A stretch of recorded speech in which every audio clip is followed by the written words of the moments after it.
Vamos a dar inicio a esta conferencia de final de año. Un saludo para todas las personas que nos ven a través de la grabación.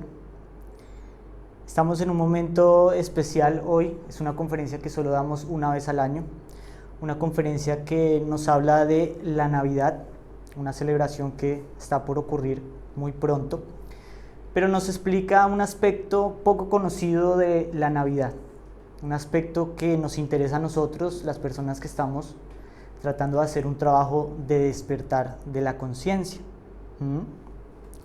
Esta conferencia se llama Significado Esotérico de la Navidad. Para comenzar es necesario que nosotros reflexionemos sobre el mismo título. Seguramente de la palabra esotérico tenemos muchos conceptos formados y cuando hablamos de esotérico nos estamos refiriendo a algo profundo, a algo sutil, a un mensaje que hay oculto en la Navidad. No estamos haciendo acá alusión a algo mágico o algo relacionado con la nueva era, con el New Age, a una energía extraña, sino un mensaje secreto, un mensaje oculto que siempre ha estado presente en las celebraciones navideñas. Tal vez nosotros hemos celebrado la Navidad muchas veces y se nos ha pasado por alto este mensaje.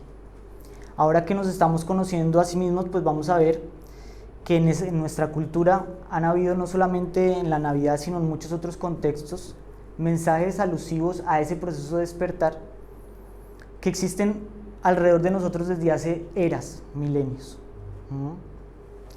Así pues, la Navidad pues, nos hace reflexionar sobre este mensaje y ver qué hay en el fondo de él. Eso es lo que vamos a tratar de reflexionar en esta noche.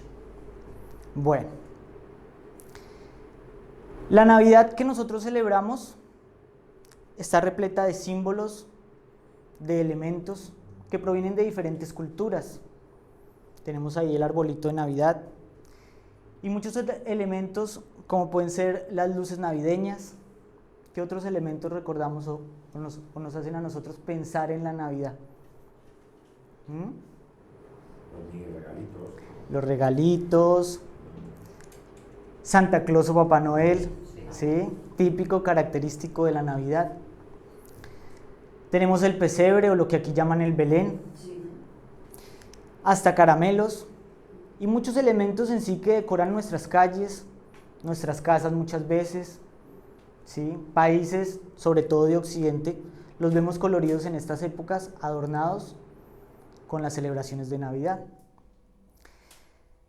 Sin embargo, generalmente estas fiestas pues las pasamos, las vivimos, son muy pintorescas, pero poco sabemos de qué hay detrás de todos estos elementos que provienen de diferentes culturas. Miremos por ejemplo lo que es el Santa Claus, que no tiene nada que ver con el Belén por allá de Palestina o con el nacimiento de Cristo, pero son elementos que se han mimetizado y se han formado o se han convertido en algo que vemos siempre como el pino de Navidad, como los regalos, y que se han mezclado con nuestras costumbres, los dulces, etc. ¿Sí? En esta enseñanza pues nosotros tratamos de ver que todos esos adornos, luces, pesebres, personajes, las historias que hay detrás de toda esta celebración contienen un mensaje relacionado con el despertar de la conciencia, con nosotros, ¿sí? Ahora que estamos tratando de despertar, pues nos interesa reconocer cuál es ese mensaje y cómo todas estas cosas nos están diciendo algo relacionado con un trabajo que podemos hacer en el interior de nosotros mismos. Para eso debemos reflexionar entonces que todo esto es un conjunto de símbolos y esto nos hace reflexionar sobre el papel que cumplen los símbolos en el conocimiento espiritual, sobre todo, y en nuestra vida. Preguntémonos entonces, ¿qué es un símbolo? ¿Se han preguntado alguna vez? Los usamos diariamente. Cuando cruzamos la calle, una luz verde nos dice que avancemos, o una señal de tránsito nos advierte de un peligro. Eso es un símbolo. Cuando vamos a entrar a un baño, miramos, o a un aseo, miramos ¿qué?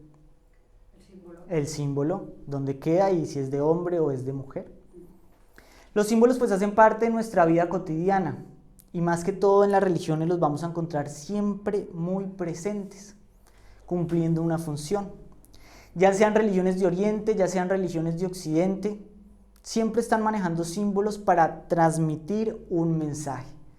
Los símbolos son pues contenedores de un significado que nos están diciendo algo, no existen así porque sí. Podemos portarlos en nuestras camisetas, podemos ponerlos en la sala de nuestra casa, podemos tener cuadros con todos estos símbolos diferentes, con la cruz, colgarlos en un collar o el yin y el yang. Pero tal vez no sabemos qué función cumplen en el papel o en el conocimiento interior. En nuestra vida cotidiana pues son contenedores de información que nos dicen algo, un fenómeno. La luz verde nos dice avance, la luz roja de un semáforo nos dice cuidado, vienen autos o la vía la tienen otros autos. Pero en el conocimiento espiritual es diferente. En el conocimiento espiritual, en el campo religioso, los símbolos nos están hablando de fenómenos que ocurren en otra dimensión, que tienen que ver con nosotros mismos, con un mundo paralelo que también hace parte de nuestro ser. ¿Sí? Un mundo paralelo donde existen fenómenos, porque en esta dimensión encontramos el fenómeno del crecimiento, lo vemos en las plantas, lo vemos en nuestro cuerpo, pero existe también el crecimiento interior. ¿Qué creen ustedes? Por supuesto que existe. Ayer era una persona, hoy soy otra, porque he hecho un trabajo en mi ser. Pero ese crecimiento no se ve, es invisible, es sutil, porque pertenece al mundo interior. No se ve. Lo esencial no se ve. ¿Sí? Existe la fortuna externa. Una persona puede tener fortuna en sus bolsillos, en sus propiedades. Existe la riqueza interna también. Pero esa riqueza interna no se ve. Existen caminos externos, hay decisiones que nosotros tomamos en el mundo externo. ¿Qué hacer? ¿Cómo tomar mis decisiones con mi familia, con mi trabajo? Pero existen también caminos internos que vamos recorriendo, que nos van llevando a ese crecimiento. Así pues, el mundo interior es un mundo lleno de fenómenos, es una dimensión paralela en la que también vivimos y existimos y en la que debemos equilibrarnos, porque no solamente existe el progreso interior, no existe solamente lo que nos alimenta el cuerpo, sino también lo que nos alimenta interiormente. Entonces, en todas las culturas han habido personajes, objetos, historias, inclusive construcciones. Las catedrales góticas, por ejemplo, contenían información sobre el conocimiento interior. Todo esto a manera de símbolos. Recordemos las famosas fábulas. ¿Sí saben lo que es una fábula? ¿Recuerdan ustedes, por ejemplo, la fábula de la tortuga y la liebre? ¿Sí? ¿Qué es una fábula? Es una historia, una representación que nos está contando con una historia o nos está tratando con una historia de dar un mensaje, una moraleja. Nos está tratando de mostrar un valor psíquico que podemos desarrollar, el valor que tenía la tortuga que le hizo ganarle a la liebre en la competencia. ¿Sí? Todo este uso de símbolos siempre ha estado en todas las culturas. Recordemos nosotros, por ejemplo, la famosa historia que tocamos muchas veces de Perseo y la ¿Sí la conocen? Bueno, es una de las historias más famosas de la mitología griega, donde un famoso héroe llamado Perseo decapita a la terrible Medusa, un monstruo, ¿sí? Que tenía en su cabeza un montón de serpientes. El proceso como la mata pues es muy curioso porque Perseo tiene que ir con un escudo especial y solo puede matarla viendo su propio reflejo en ese escudo. ¿Sí? Esta historia, que es muy interesante o llena de suspenso, llena de acción, es el vehículo externo de una enseñanza interior. Es la manera, o nos está explicando todo el procedimiento que nosotros tenemos que hacer para eliminar nuestros defectos. Así pues, la medusa simboliza ese ego múltiple, esa variedad de defectos psicológicos que nosotros tenemos, y Perseo es ese valiente héroe que caracteriza nuestra conciencia, que solo va a poder eliminar a la medusa si aprende a observar a través de ese brillante espejo o ese brillante escudo de la autoobservación. Es una forma magistral de crear una historia externa, un mito externo, para recrear una verdad interna. ¿Sí? Esto era lo que hacía grandes a las antiguas culturas, algo que se ha perdido gradualmente. La palabra cultura quiere decir culto, ¿sí? Se creaban esculturas a esos valores, se rendían homenaje y de esa manera se traían al plano material donde no los podemos ver y tocar, pero los empezamos a ver y tocar en esas formas de personajes, ¿sí? Y entonces integran o se integran a nuestra vida haciéndose reales. Estos personajes pues nos recuerdan que hay que hacer ese trabajo, que todos somos un Perseo y que en el interior de todos hay una Medusa. Los romanos también hablaban o adoraban a Veritas, la diosa de la verdad. Dice el mito que Veritas la mantienen sumergida en un pozo, oculta, no la dejan salir, como vemos acá no la quieren dejar salir. Ella sale, sin embargo, hace el forcejeo para salir, para mostrar su desnudez, porque así es la verdad, sale desnuda. Y porta en su mano un espejo. ¿Qué querrá decir ese espejo? Ese espejo será tu propio espejo. Nos está recordando que hay una verdad a la que todos tenemos que algún día ponerle la cara. La verdad de conocernos a sí mismos tal cual somos, ¿sí? Todas estas recreaciones pues son el uso de símbolos para enviarnos, para transmitirnos un mensaje relacionado con lo interior. El mismo Jesús no se quedó atrás. Todas las enseñanzas de Jesús estaban contenidas muchas veces en parábolas y a través de cuentos, a través de historias creadas por él mismo, contenían ellas un mensaje que desafiaban al aspirante a la sabiduría. Los maestros no te dan una verdad directa, sino te desafían para que tú mismo la descubras. Jesús en la última cena repartió pan, invitando a sus discípulos a hacer lo mismo una y otra vez en conmemoración de lo que él había sido en presencia de la humanidad. ¿Qué quiere decir este pan? Este pan es un símbolo, porque el pan es el alimento. Y así como nuestro cuerpo necesita alimento y bebida, nuestra alma también necesita de ese alimento y de esa bebida para el desarrollo. Este es el cuerpo y la sangre de Cristo, ¿sí? Que no es un pan físico, sino es un arquetipo. Ese pan viene a ser el arquetipo de la sabiduría entregada por un maestro. Y él dice: recuérdenme comiendo este pan. Este pan es símbolo de que yo he estado acá con ustedes, de que les he enseñado muchas verdades y de que ustedes las van a mantener y las van a llevar dentro de ustedes mismos. De que se van a alimentar con ese pan y de que lo van a utilizar en su vida diaria, porque diariamente tenemos que comer el pan físico, ¿verdad? Pero sería maravilloso si nos diéramos cuenta que así como necesitamos ese pan físico, necesitamos también un pan que nos haga crecer internamente. Entonces ya vamos comprendiendo cuál es la función que cumplen los símbolos. Símbolos que al no poderlos leer dejan de representar lo que son. ¿Qué puede pensar el niño de 2 años del semáforo en verde? ¿Será que él lo entiende? No.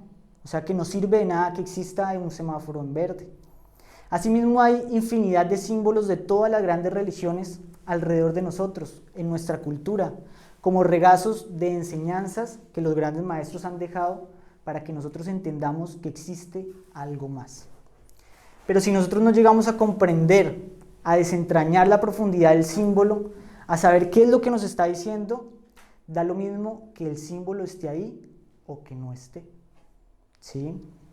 Entonces aquí encontramos que lastimosamente no todos están preparados ni dispuestos para entender y vivir este misterio. No todas las personas están preparadas para ver qué fue lo que trató de enseñar el maestro. No todas las personas están preparadas para desentrañar ese desafío. Y entonces los símbolos que han dejado los grandes maestros pierden ese valor.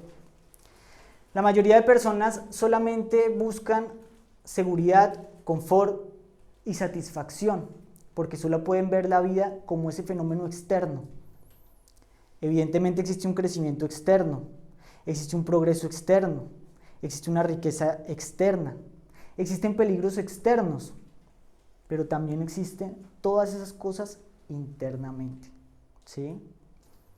El afán de la mayoría de las personas es solamente buscar seguridad, confort y satisfacción en el mundo de los fenómenos externos, pasando por alto los fenómenos de los mundos internos. Entonces ahí cuando los símbolos, por más que estén presentes, pierden todo su significado y se le asignan otros símbolos a esos que ya existen, basados en la superstición y en las necesidades externas que nosotros tenemos. Es de esa manera como la Virgen o el Santo se convierten en un objeto de superstición, a la que le pedimos fortuna, a la que le pedimos suerte, a la que le pedimos que tal vez el próximo año nos vaya mejor, ¿sí? O tal vez colgamos un crucifijo en nuestro coche, o en nuestro comedor ponemos un Cristo, pero ignoramos que todos estos elementos no tienen ningún valor, sino los vemos como un símbolo de lo que realmente son, mensajeros de una enseñanza interna, de una enseñanza práctica, ¿sí? De nada pues nos sirve entonces salir a hacer peregrinaciones si esas peregrinaciones no nos transforman psicológicamente. De nada sirve darse latigazos en Semana Santa si eso no transforma el ser psicológico que yo soy, ¿sí? Porque para que eso se dé tengo que hacer es un trabajo interior, no un trabajo exterior. Es de esta manera como los símbolos se han degradado, como la cultura ha perdido su razón de ser, porque los símbolos se convirtieron en tradición, ¿sí? ¿Cuál es la tradición? Algo que se repite año tras año, que podemos ir a una iglesia, podemos llevar una virgen de un lado al otro, podemos hacer muchas cosas, pero esas cosas pueden no afectarnos como ser. Podemos ver a Perseo y podemos ver a Veritas, una estatua en Grecia o en Roma, y sin embargo esas cosas no nos transmiten el mensaje que querían transmitirnos o para lo que estaban diseñados esos mensajes, ¿sí?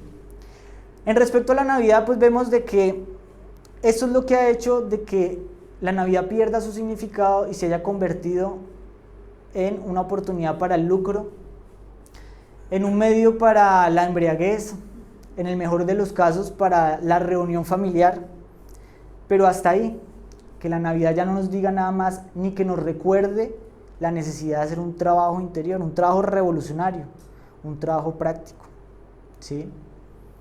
Eso también se da pues porque jamás se nos ha enseñado algo más, porque estamos rodeados de medios y de influencias que en vez de llevarnos a un despertar, que en vez de inspirarnos a buscar la belleza y el desarrollo interior, nos llevan a buscar el abandono interior y el olvido de nosotros mismos.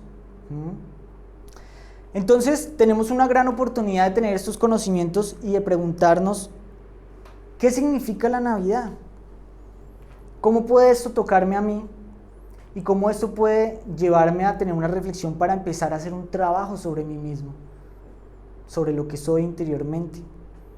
Comprender ese profundo significado que han traído los grandes maestros para saber qué es lo que puede hacer esa enseñanza en mí. ¿Qué significa la Navidad? ¿Qué creen ustedes que significa la Navidad?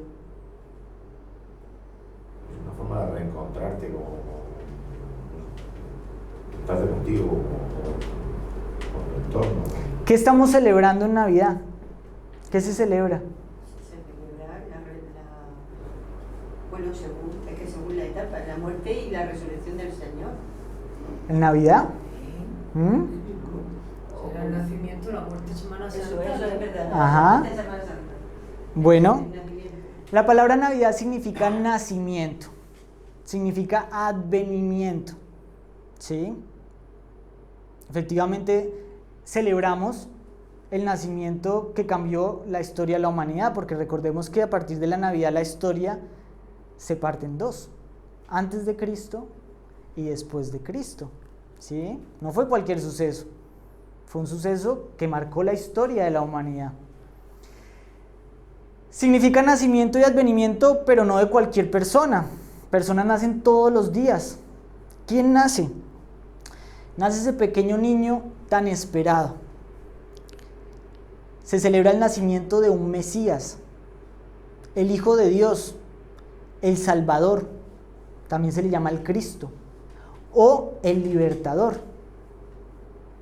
Detrás del nacimiento de Cristo había una profecía, se decía que iba a venir un ser de características extraordinarias que iba a liberar el pueblo judío de aquel entonces.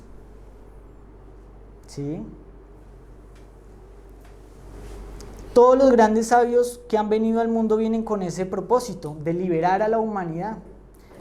Pero ¿ustedes qué creen? ¿Que ha cumplido su objetivo? ¿Jesús logró liberar a la humanidad? ¿No? Entonces, ¿qué pasó? ¿Fracasó? No fracasó, tampoco fracasó. Dejó un camino. Dejó un camino, ¿sí? Entonces, esto precisamente nos lleva a reflexionar sobre dónde debe darse ese proceso de liberación. ¿Qué fue lo que Él vino a hacer? ¿Y qué es lo que han venido a hacer todos estos libertadores, todos estos mesías, todos estos grandes sabios que durante la historia han venido a cambiar el curso de la humanidad? Porque Jesús no fue el único gran libertador o el gran mesías o el gran sabio. También ha estado Buda, Krishna, Lao Tse y muchos otros grandes sabios que han cambiado en los diferentes puntos geográficos el curso de la humanidad, la cultura, la forma de percibir y experimentar la realidad. Pero nosotros en Occidente tenemos esta figura, este arquetipo que es el arquetipo de Jesús. ¿Sí? Jesús de Nazaret es el arquetipo o el ícono del hombre superior. Si usted se toma la molestia de leer el Nuevo Testamento, donde está toda la vida de Jesús, o lo que poco que queda en nuestra cultura de esa vida, pues van a descubrir que ahí se describe el hombre superior. Un hombre dotado de sabiduría, un hombre al que vienen los grandes sabios de la época, los judíos, y lo tratan de corchar en todas las preguntas, y sabe cómo responderlas con amor y magistralidad, con sabiduría. Un hombre con autoridad cuando dice lo que tiene que decir. ¿Sí? Un exponente de la revolución, el conocimiento revolucionario. Jesús no es una persona que viene a dar continuación a lo que venía haciendo desde siglos antes. No es una persona que viene a formar parte de las religiones establecidas de la época, sino que viene a tumbar lo que existe. Viene a decir lo que ustedes están haciendo no está bien. Todo eso hay que cambiarlo. Algo que es muy incómodo. Y eso es revolucionario. Porque nos gustaría que la verdad fuera lo que nosotros quisiéramos que fuera. La realidad es que la verdad viene a decirnos las cosas no son como queremos que sea, sino necesitamos hacer una revolución, ¿sí? Que requiere fuerza, que requiere tener mucha valentía, porque hay que enfrentar lo establecido. ¿Sí? Jesús fue a la cruz precisamente por eso, por revolucionario. No fue por ir con los poderes de la época, sino por ir en contra de esos poderes. Jesús es un exponente de poder y de magia. Lo vemos curando enfermos, resucitando muertos, caminando sobre las aguas, ¿sí? Haciendo cosas que otros seres humanos no pueden hacer. Y sobre todo, Jesús es un exponente, un maestro que nos habla del amor, de una faceta del amor poco conocida. Jesús viene a instaurar el amor como el núcleo de su mensaje, ¿sí? En contraste con el mensaje que había antes. Antiguamente se decía ojo por ojo, diente por diente, y Jesús viene a decir que te golpea una mejilla, pon la otra. Jesús viene antes de ser crucificado a lavar los pies a sus discípulos. No sé si ustedes tuvieron la oportunidad de leer esos fragmentos tan bonitos en los que lava los pies a sus discípulos para que quede claro lo que la teoría a veces no deja claro, de que el amor es ese servicio, de que Él siendo el maestro enseña qué es la maestría, qué es el amor y cómo debemos tratarnos los unos a los otros. Por si no nos queda claro en las palabras, los maestros vienen a hacerlo con obras. Así pues, quedamos asombrados porque Jesús es el arquetipo, la figura que contiene todos los elementos de un hombre superior. Una figura que hace amplio contraste, una figura que no se ve todos los días. ¿O sí lo vemos todos los días? ¿Cuántos Jesuses conocen? Difícil, ¿verdad? No vemos todos los días porque generalmente estamos en contacto con lo que llamamos el hombre natural. ¿Qué es el hombre natural? Es el hombre común, el hombre estándar, el hombre que se encuentra parcialmente desarrollado. Porque lo natural en los hombres es no nacer con un desarrollo total, sino parcial. El cuerpo bien se desarrolla, pero tenemos los signos opuestos al hombre superior muchas veces, ¿sí? Porque nosotros nacemos en ingenuidad y de la ingenuidad muchas veces pasamos a la ignorancia. No sabemos por qué estamos aquí, no sabemos qué camino agarrar, de dónde venimos, para dónde vamos. Desconocemos los misterios del mundo interior y muchas veces no nos interesan esos misterios. Y en nuestra ignorancia llegamos a asignarle a la vida simplemente un significado superficial, exterior, limitado.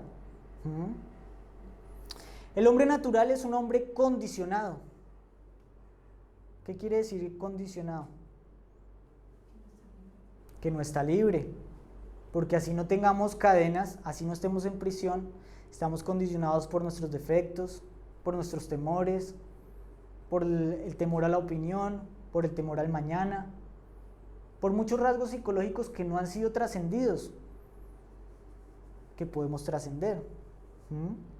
Estamos condicionados por el egoísmo, que es una percepción limitada de la realidad. Es ese sentido de individualidad, de separación. Una percepción que nos dice que la vida solamente es lo que podemos ver y por lo tanto el progreso solamente se puede dar en ese campo. Y por ende nos dedicamos solamente a progresar en relación a la personalidad, al yo quiero ser, al yo voy a lograr. Camino en el cual se nos olvidan las demás personas, se nos olvida el mundo y nos volvemos egoístas. ¿Sí? Todos estos condicionamientos del hombre natural vienen siempre acompañados por el sufrimiento, porque el sufrimiento es el resultado del desequilibrio, del desbalance y de la ignorancia. Entonces vemos que todos estos son los signos del hombre común. Ese es el hombre necesitado de salvación, ese es realmente el mundo donde ese Cristo debe nacer. Porque recordemos que así como existen caminos externos, un mundo exterior, progreso exterior, existe un universo interior donde también se necesita generar ese cambio. Así pues, entonces se nos empieza a definir en breve, o empezamos a comprender en este punto de nuestra enseñanza, cuál es el papel de ese nacimiento, ¿sí? Y cuál es el papel que cumple un maestro al venir acá a darnos sus enseñanzas. Porque la vida y enseñanzas de Cristo son un camino práctico para alcanzar la Navidad interior. Es decir, que así como podemos celebrar el nacimiento externo de un gran profeta, de un gran maestro, podemos celebrar en el interior el nacimiento de una fuerza que llamamos el Cristo interior. ¿Qué viene a hacer ese Cristo interior? ¿Qué creen ustedes que puede hacer? ¿Una persona? ¿Una entidad? ¿Una representación? ¿Un símbolo? ¿De qué estamos hablando? Estamos hablando de eso, del amor, de lo que la fuerza que impulsa al ser humano a conocerse a sí mismo. Cuando hablamos del nacimiento del Cristo interior, estamos hablando del nacimiento de algo, de una fuerza, de una realidad. No es simplemente esto una fábula, una realidad que puede brotar en el interior de nosotros como resultado de hacer un trabajo práctico. Porque cuando se disuelve la ignorancia, cuando se disuelven ciertos egos, de esos egos se libera una conciencia y esa conciencia se va integrando y se va formando una entidad en nuestro interior. La persona que yo era deja de ser y empieza a surgir otra persona que también toma decisiones, porque con la nueva sabiduría que adquiero puedo tomar una decisión, adquirir una nueva prioridad en mi vida, una nueva visión de la existencia. Es decir, que se da dentro una transformación, una transmutación. Esa es la famosa transmutación de los alquimistas, la conversión del plomo en oro. Una transformación del ser natural que soy en un Cristo, en un maestro, en un ser superior. ¿Sí? Este nacimiento se da como una pequeña chispita, porque cuando llegamos a estos conocimientos tenemos una pequeña inquietud y a medida que empezamos a trabajar, esa pequeña chispita va creciendo igual que un niño que va creciendo. Y al principio ese niño es indefenso, no puede salir, no puede expresarse como un niño pequeño. Pero con el tiempo, a medida que ustedes van haciendo un trabajo, ese niño se va adueñando de todos sus procesos psicológicos, emocionales, intelectuales. Y la persona que ustedes eran empieza a morir y empieza a nacer otra persona. ¿Sí? Esto es una realidad, esto no es un símbolo. Estamos hablando de un fenómeno interior que se puede dar cuando llevamos en práctica un trabajo interior a través de las diferentes dinámicas que enseñamos en las demás conferencias. Y que va a dar por el resultado el nacimiento, florecimiento, crecimiento, desarrollo de eso que llamamos el Cristo interior. ¿Sí?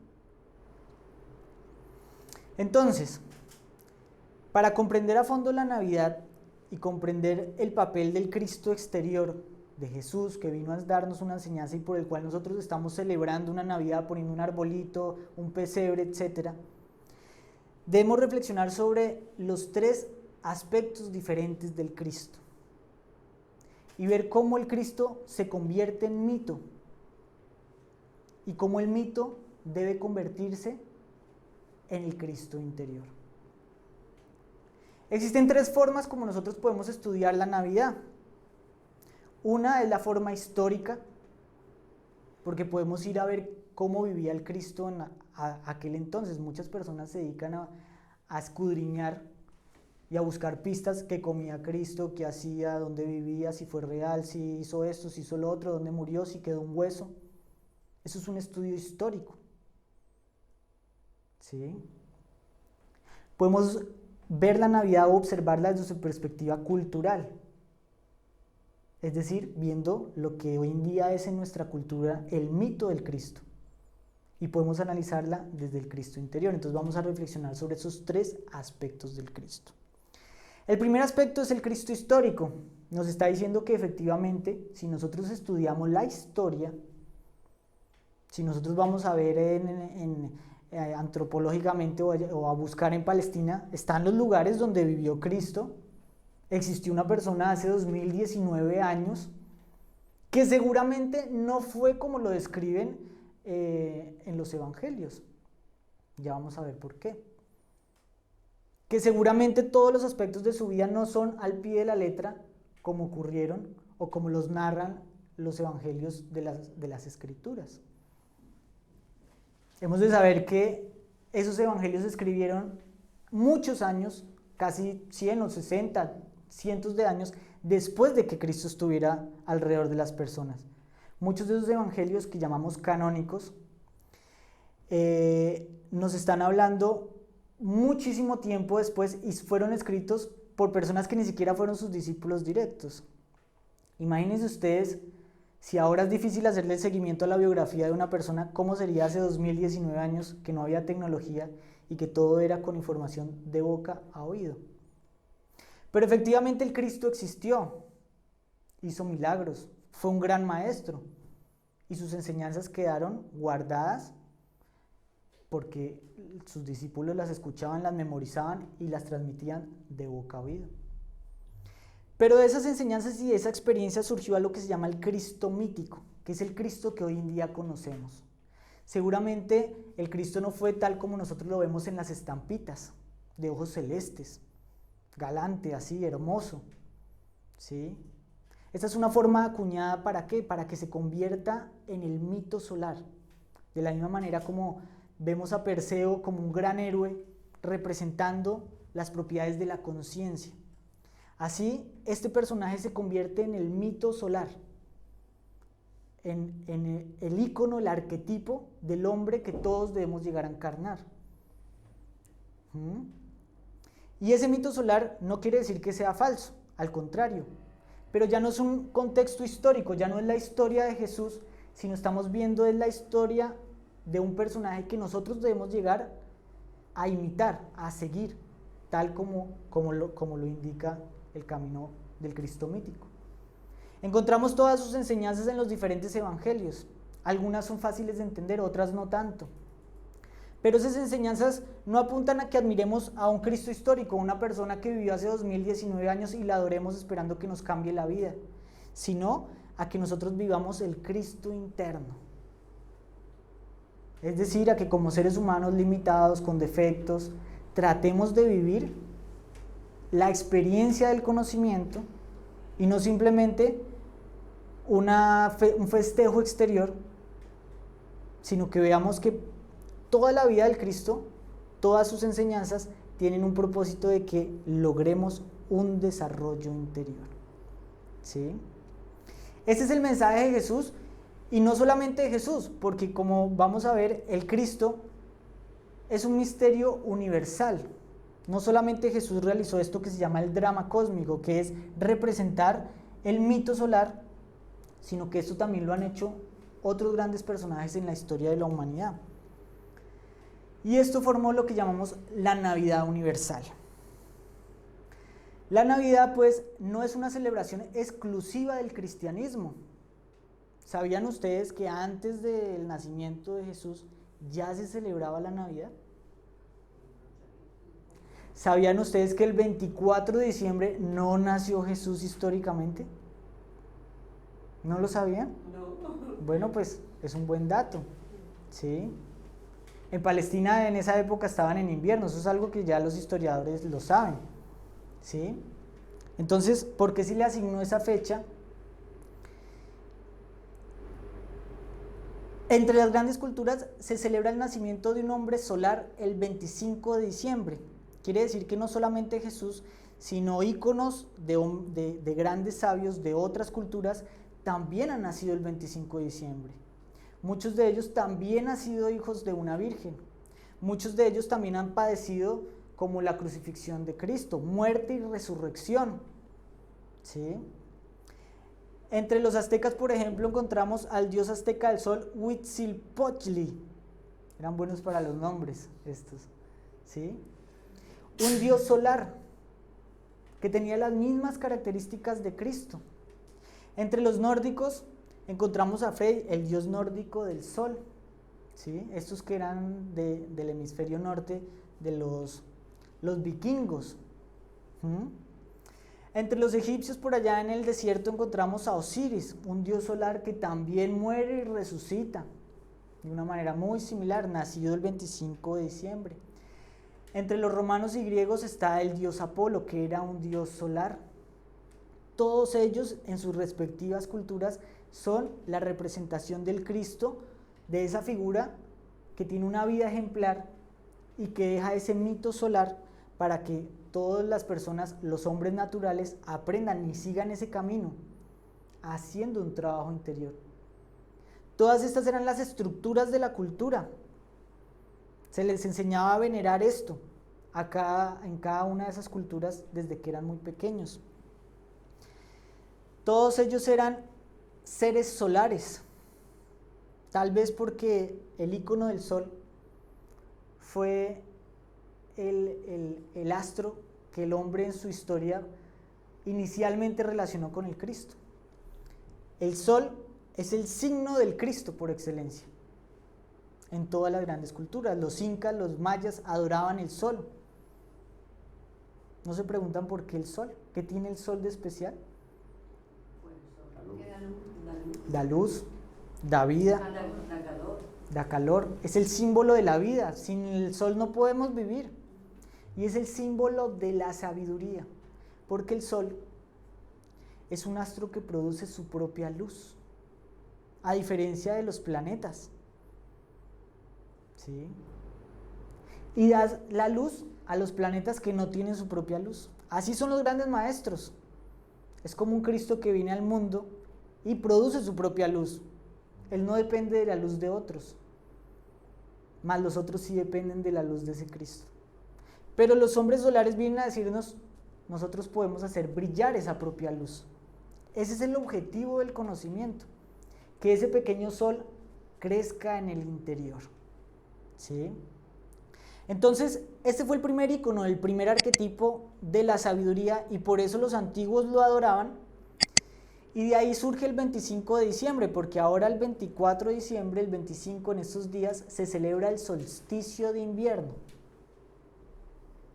que es una fiesta que se celebra en todas las grandes culturas, se celebra el nacimiento o el renacimiento del sol.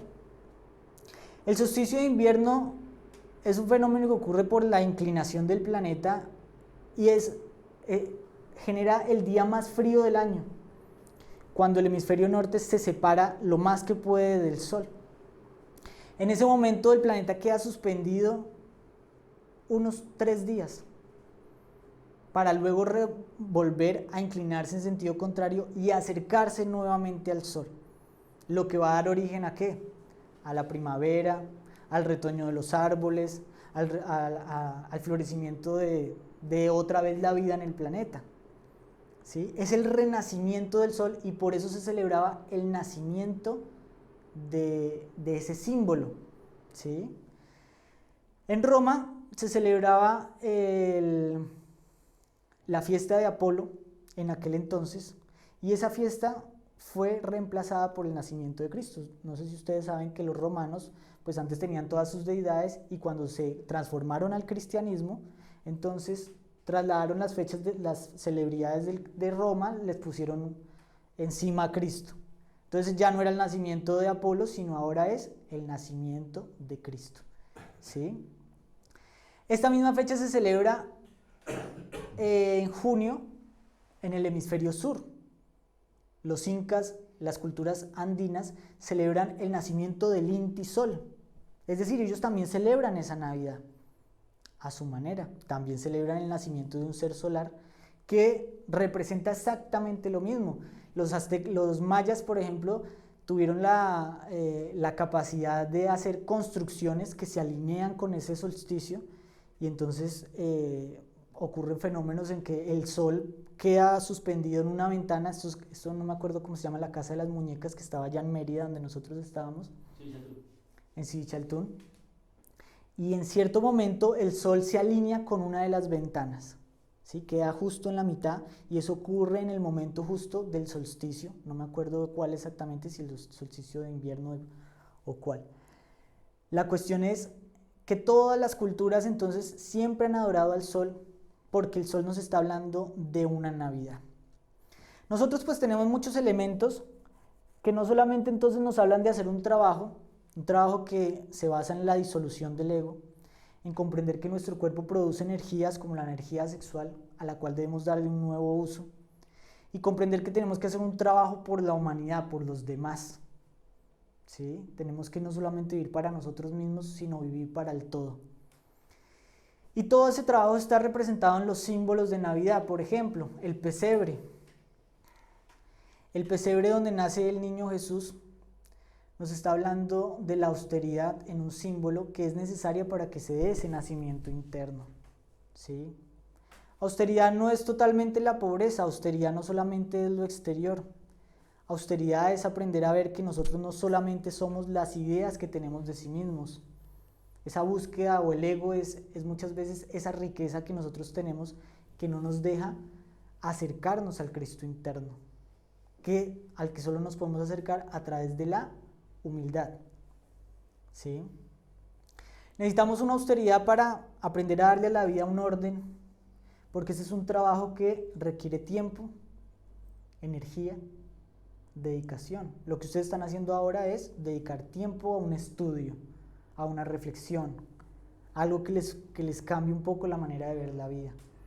Y si nosotros solamente estamos dedicados a lo externo, no vamos a tener ese tiempo, esa energía, esos recursos.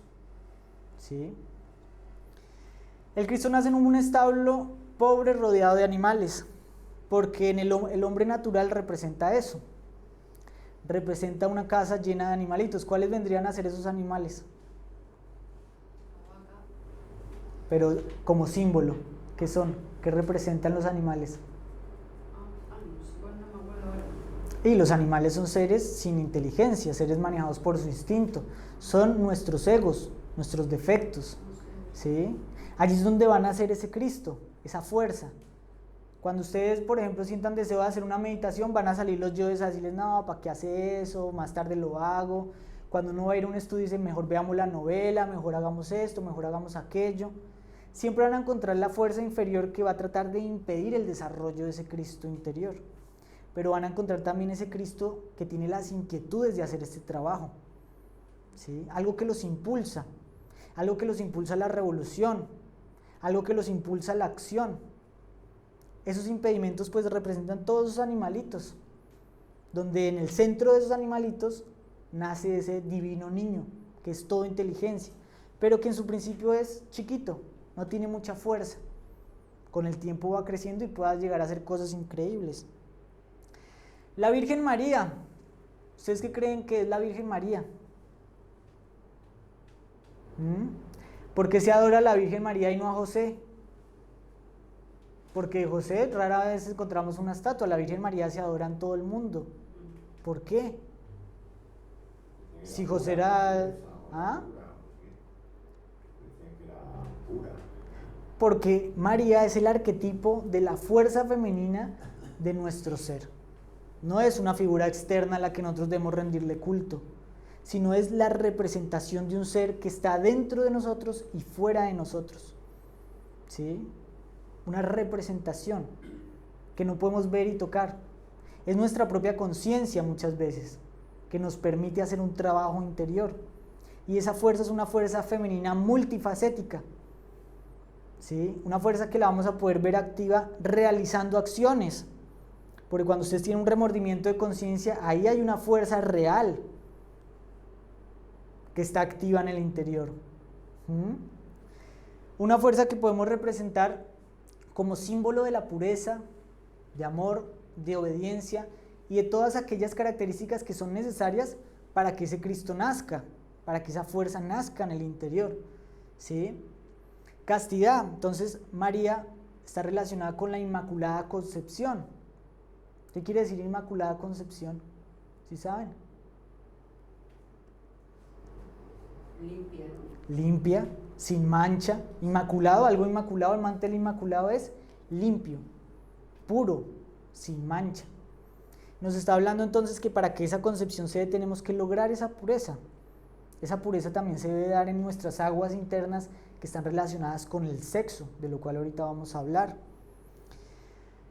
María también está representando las diferentes matices de la madre interior, de una fuerza que es nuestra madre en este camino. Una madre que nos alienta a seguir, una madre que nos habla al oído y nos dice por dónde andar. Esa madre la podemos ver como la madre naturaleza, dadivosa, nos da la vida, nos lo da todo, miremosla en el exterior. Una fuerza que nos nutre, de la que dependemos totalmente, dependemos del seno de nuestra madre. Y todos los días vamos a él, porque todos los días comemos o no, respiramos. Una madre supremamente bondadosa, más que cualquiera de las madres, porque cómo tratamos la naturaleza. Y sin embargo sigue dando, ¿verdad? Así pues, esta es una representación de esa madre que tuvo un niño y que es también nuestra madre, a la que nosotros debemos ver, a la que las culturas andinas le llamaban, ¿sí saben cómo? La Pachamama. ¿Sí?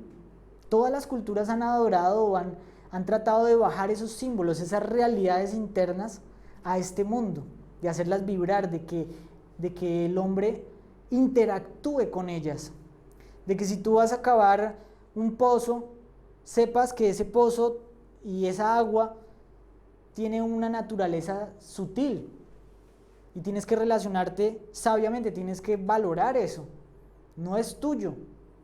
Aunque te lo esté dando, hay otros seres que dependen de ello y debemos tener una responsabilidad para con ese pozo, con esos recursos, como un hijo lo tiene con su madre, ¿sí? También está otra representación un poco más guerrera, más fiera de la madre.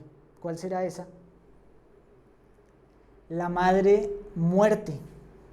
Encontramos entonces aquí a la madre guerrera, ya no está con el niño abrazado, pero la misma madre la vemos ahora con una lanza, atravesando un dragón. ¿Qué querrá decir eso? ¿Cómo cambió su contexto? ¿Cuándo la Virgen María hizo estas cosas? Los hindúes representaban esto mismo con esta imagen que dice mucho. una mujer guerrera cortando, decapitando a un hombre con una guirnalda de cabezas, parece monstruoso, ¿verdad? Miren por favor la linda falda de manos, de brazos, y abajo encontramos un hombre en plena paz. ¿Qué querrá significar eso? La madre Kali de los hindúes.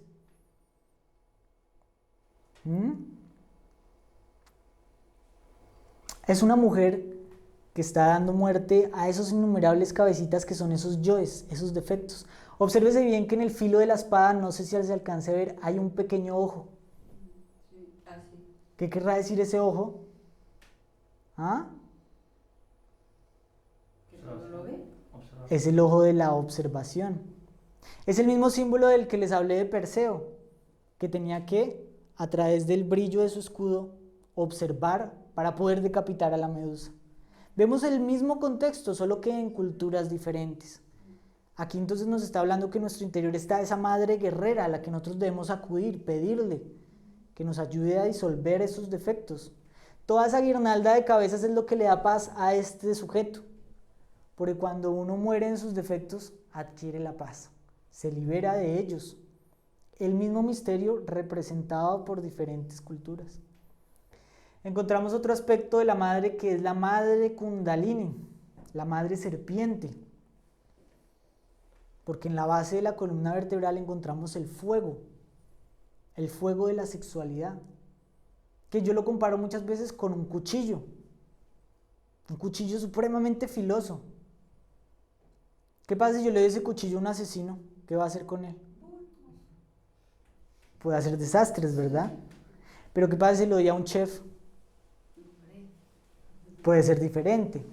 Entonces, ¿qué es lo malo? ¿El cuchillo o el que le usa el cuchillo?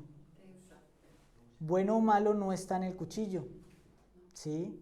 Asimismo es el sexo, es una fuerza supremamente dominante, la fuerza de la creación. Hablamos de que la madre era la madre naturaleza.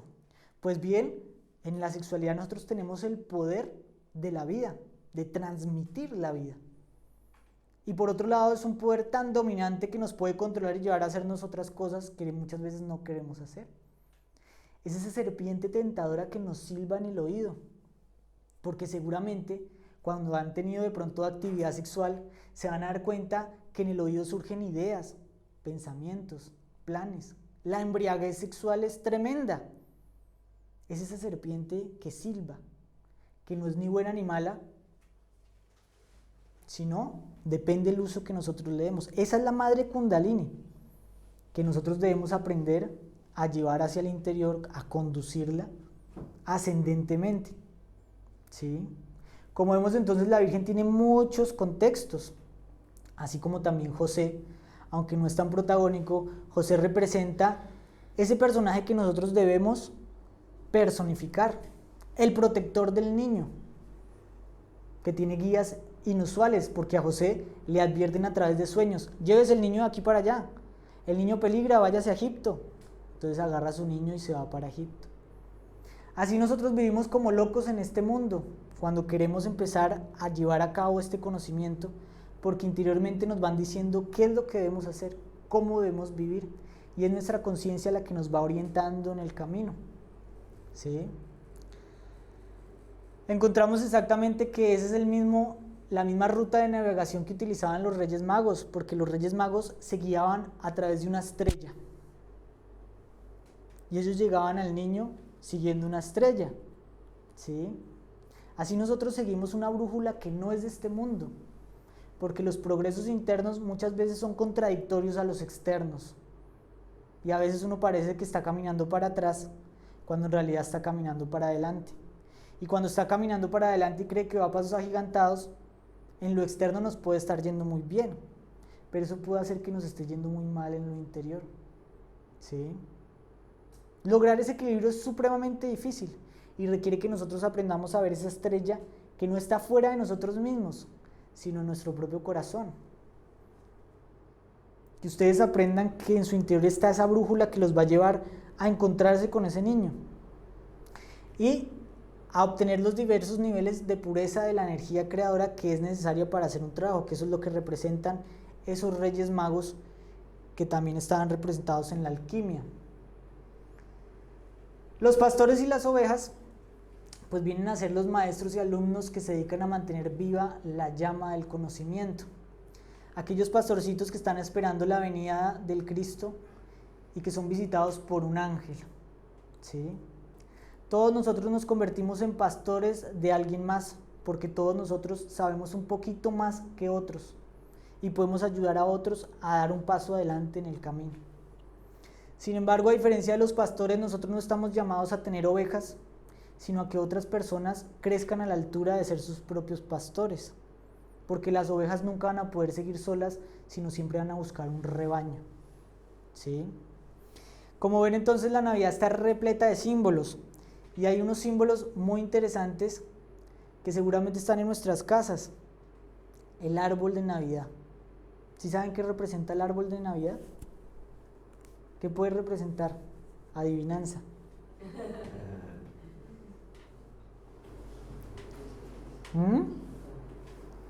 ¿Qué puede ser un árbol? El árbol nace la manzana y las peras y todo.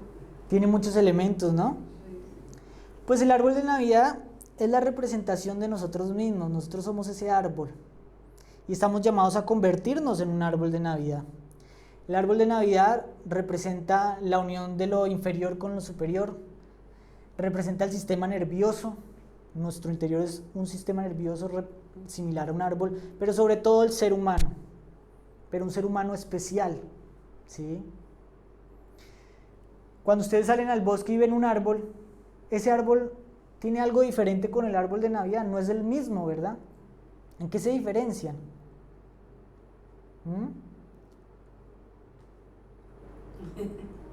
Está decorado. Pues, obvio. Este árbol está lleno de decoraciones, está lleno de luces, guirnaldas, ¿sí? ¿Y qué querrán decir esas guirnaldas entonces? ¿Qué sería que un hombre tuviera guirnaldas y luces? Pues que tuviera sabiduría, que tuviera luces, ¿sí? Encontramos entonces el mismo ejemplo del hombre natural y el hombre superior. El hombre natural es el hombre que nace afuera en el mundo, tal como nacen todos, pero haciendo un trabajo, entonces se convierte en ese árbol lleno de luces, un árbol lleno de alegría, un árbol en el cual se reúnen todas las personas en su torno. En el árbol encontramos esa guirnalda que es ese camino que nosotros debemos subir en forma de escalera para alcanzar la estrella que se pone arriba, que representa el triángulo que sube y el triángulo que baja, lo divino que baja y lo humano que suba para que se produzca el nacimiento del Cristo. Pero el árbol también tiene algo especial, que hay en su base regalos. ¿Y quién trae esos regalos? ¿Quién los trae? Pero en la noche, ¿quién trae los regalos? Papá Noel o Santa Claus. Es otro elemento que ya hace parte de otra cultura. Un curioso señor, barbado, el viejito, que tiene una forma muy, muy curiosa de entrar a las casas, ¿no? ¿Y a qué viene Papá Noel? A traer regalos. Pero Papá Noel no trae regalos a todo el mundo. ¿A quién le trae los regalos? A las personas que se portan bien, es decir, a las personas que han despertado conciencia. Viene a dejarles en su base esos regalos. A los niños, que son las conciencias, ¿sí? Y esos regalos, pues, ¿qué son? Pues son todos los regalos que nos da la sabiduría. Porque la sabiduría nos da regalos, nos da algo que el hombre natural no tiene. Felicidad, paz, gozo, sosiego, capacidad de poner a cada cosa en su equilibrio, capacidad de tener buenas relaciones, capacidad de ser dueños de nuestro destino. Todos esos son los regalos de ese señor barbado que simboliza al Padre, ese señor viejo, esa sabiduría ancestral, que no baja que tiene una manera curiosa de entrar. ¿Por dónde es que entra?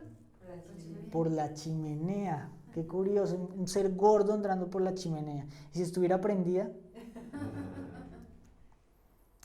¿Por qué la chimenea? ¿Qué simbolizará la chimenea? ¿Dónde está la chimenea en el hombre? Claro, fíjate. Que luego está. Entonces vamos a aprender.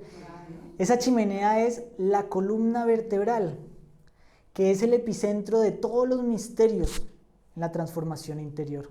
Simbolizada en muchas culturas por el caduceo, ahora lo vamos a ver más detenidamente, o por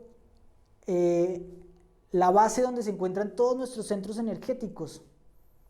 Allí tienen lugar todas las transformaciones en un nivel sutil, los centros de la conciencia humana, que ya lo vamos a hablar en los 7 centros, todos se encuentran ahí, porque en la base de esa columna se encuentra el fuego. Miren, acá hay una llamita, ¿sí? Ese es el fuego del que hablamos ahora, el fuego de la Kundalini, esa de la madre que también se ve en forma de Kundalini, ¿sí? Así pues, la columna cumple una función muy especial y ahora vamos a ver que sale precisamente en otras representaciones, siendo por ejemplo esta el bastoncito navideño, que curiosamente es el mismo bastón de los pastores y nos recuerda aquella enseñanza que decía Moisés, que la serpiente debe elevarse por medio de la vara, ¿sí? Hay que levantar la vara, la serpiente, ¿cómo era? La vara debe levantarse, la serpiente debe levantarse en la vara, ¿sí? Y esto nos está hablando de ese fuego que debe subir, a ascender, ¿sí? Ese bastón los griegos lo representaban con el caduceo de Mercurio. ¿Se han visto seguramente ese símbolo? Sí. Bueno, ese símbolo también es la columna vertebral y que en los misterios de todas las culturas representa ese conducto por donde debe subir nuestra energía ascendentemente para lograr el resultado del trabajo de la alquimia interior. Conductos que han estado representados en todas las grandes culturas. Los egipcios también tenían esas mismas representaciones y vemos que en las máscaras de los faraones, curiosamente en su frente encontrábamos la serpiente, porque es el lugar hasta donde debe subir esa serpiente para lograr una iniciación interior.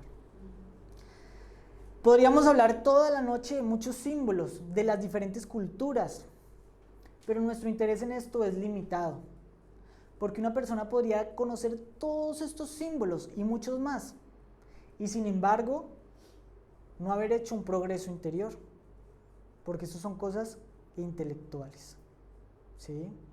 Por el contrario, una persona podría ignorar todas estas cosas y si hace un trabajo interior, haber logrado el objetivo de estos símbolos, que es tener un desarrollo interior. Por eso esta conferencia solamente se da una vez al año, porque el único objetivo es concientizar a las personas o a toda la audiencia de que más allá de lo que nosotros vemos exteriormente y más allá de lo que hay en todas las culturas, el mismo mensaje, el mismo mito solar siempre ha estado presente, trayéndonos esa misma enseñanza, la urgencia y la importancia de llevar a cabo una Navidad interior. Una Navidad que no se va a lograr si nosotros no realizamos un trabajo práctico, a través de la simple y la ordinaria observación de nosotros mismos. Algo que no requiere gran cosa, sino que estemos atentos en nuestro diario vivir, que estemos atentos al estado en que se encuentra nuestra energía sexual, que estemos atentos a qué dedicamos nuestro tiempo, nuestra energía, nuestra conciencia, y que estemos atentos a qué transformaciones podemos ir haciendo gradualmente a través de las diferentes enseñanzas que vamos recibiendo.